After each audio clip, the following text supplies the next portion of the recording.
Welcome back to the Friday Night 360 AZ Preview Show. I'm Jordan Ham alongside Haley Stasiak. We are continuing our semifinal preview by bringing in Notre Dame head coach George Prelock. Coach, thanks for joining us. Thank you so much for having me. I appreciate it. So I was at that game against Queen Creek on Friday night. One of the best games all season. I'm sure it was a stressful one for you, but you guys have been able to navigate a very tough 5A bracket and season so far. How have you guys been able to do that so well in such a tough division this year? And when it comes down to it, we take it one play at a time. It's something that we've preached since the beginning of the season. It's one rep at a time at practice, one practice at a time, one play at a time, and one game at a time. And we just try and focus at the task on hand, and we just try and take it a play at a time, and it's paid dividends for us this year. Lots of discussion about your offense, but your defense has been great as well. 26 forced turnovers. How big is it to have such an efficient defense to kind of back up that offense? Well, I mean, it's incredible and it's huge. It's a game changer. My defensive coordinator, Coach Smith, does a great job, and our defense has been opportunistic all season, being able to score and give us a short field and make some key stops in moments where the opposing team could score. So anytime you have a defense that can force turnovers, it definitely makes it easier on the offensive side of the ball.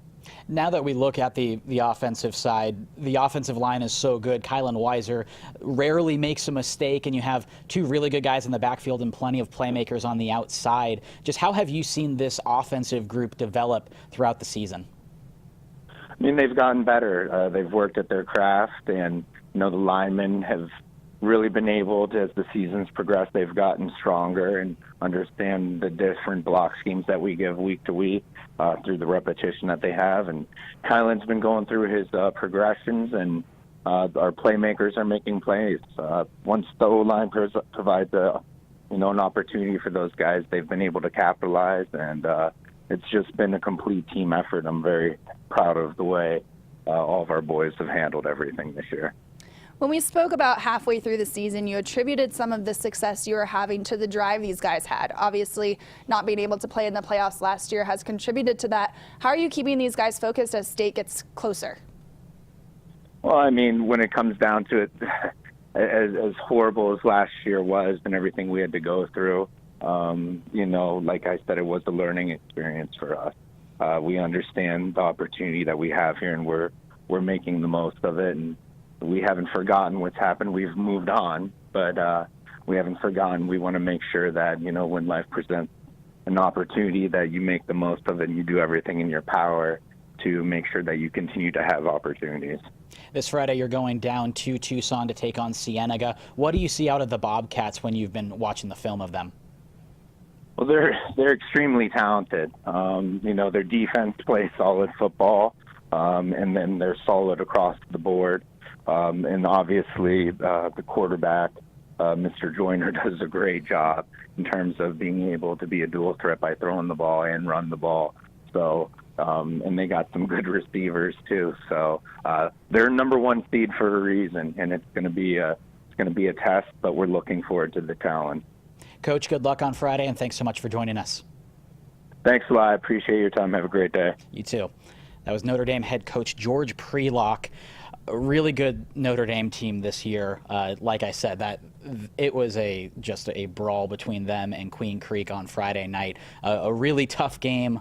Queen Creek came storming back, but the Saints were able to overcome that, and that was one thing that he talked a lot about post-game, was overcoming adversity. What was most interesting that Coach Prelock had to say for you? Well, something that Spencer Stowers-Castile mentioned, and then I picked up on Coach Prelock saying, was focusing on the task at hand. And when you get into these playoffs, there's nothing more you can do than focus on the task at hand. You can't look at last week's matchup and see, oh, that was a really tough one against Queen Creek. Like, hopefully we don't have another tough one. Like, you're looking at Cienega and saying, okay, yeah, we've got Jamari Joyner. We're going to have to figure out how to stop him. So just focusing on the task at hand and moving on. And like he said, they're moving forward from that adversity that they faced last year, and they're not dwelling on it. They're just taking on that task.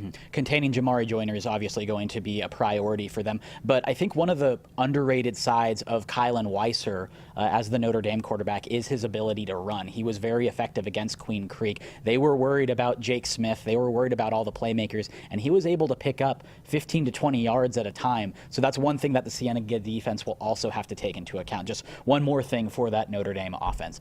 Coming up next, we are going to be joined by Red Mountain head coach Mike Peterson. They're taking on Chandler this Friday. Big game up in 6A. That's coming up next on the Friday Night 360 AZ preview show.